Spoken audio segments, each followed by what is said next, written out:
con cừu to tiền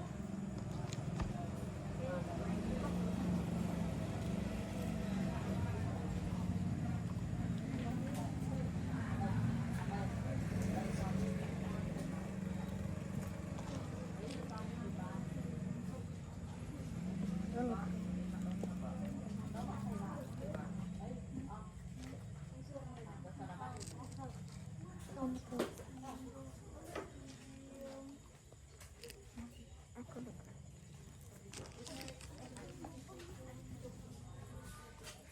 con cừu mà toàn bàn con con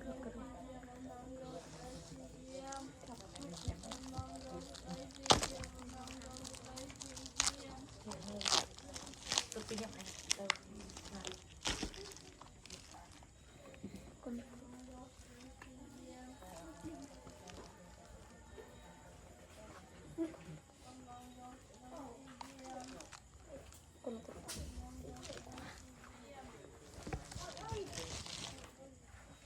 nở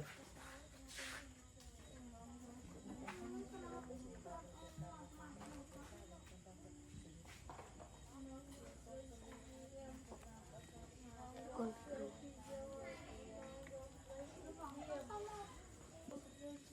mà toàn bàn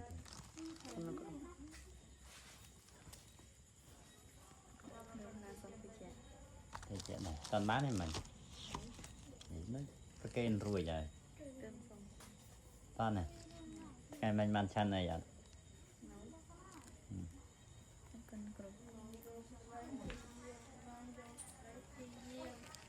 cho